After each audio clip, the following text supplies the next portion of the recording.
Ever since the death of Moira in 2021, we've been met with a multitude of hopeful moments through this journey of finding the next few chapters that have been provided to us through Mori's input. It is almost like the fans of Berserk are also cast into the inevitable pattern of suffering from hiatuses and overhyped letdowns.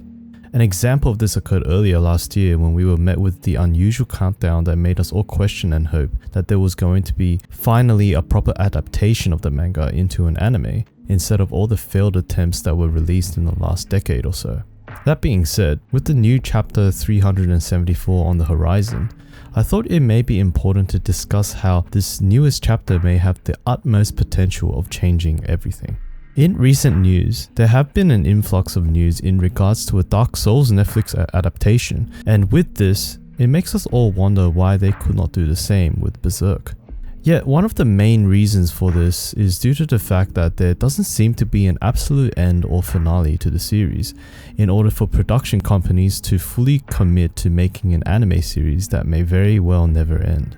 But with chapter 374, this may all change. Due to the very nature of the latest chapter 373, we are already seeing clues that may indicate that this may very well be the final arc that we have all been waiting for. We see parallels in Guts' character development that mirrors the events of the eclipse, except this time, he has grown and developed his inner beast to the degree of materializing in front of him. In addition to this, we as the audience have since the eclipse grasped a solid understanding of the world Moira has built, including the understanding of good versus evil and dark versus light, which plays into the reasonings behind Guts' sudden shift in character too. Additionally, we are also now very in tune with what the behelit does and how it grants individuals power through the consumption of their moral integrity and souls. But most importantly, this seems really fitting and suitable to create a berserking darkness-driven Guts, to be the last final form of our beloved protagonist, to finally overcome the threshold between him and Griffith in order to save Casca. As we have seen in the most recent battle between these two,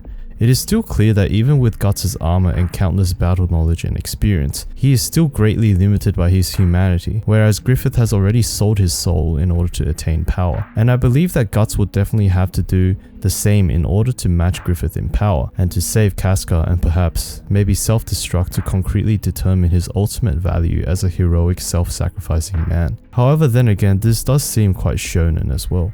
Nevertheless, granted that this may very well be the start of the end of this entire series, chapter 374 opens up the opportunity to granting production companies and monopolies like Netflix the courage and confidence to perhaps maximize on creating a series, knowing that the manga may finally be coming to an end.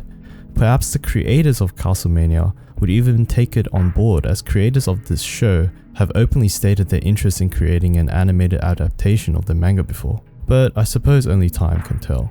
For now, if you're interested in improving yourself and pulling yourself out of depression using Berserk as a medium, please feel free to watch my other videos and hit me up in the comments if you want to learn more about the how. I love you all. Keep struggling, friends.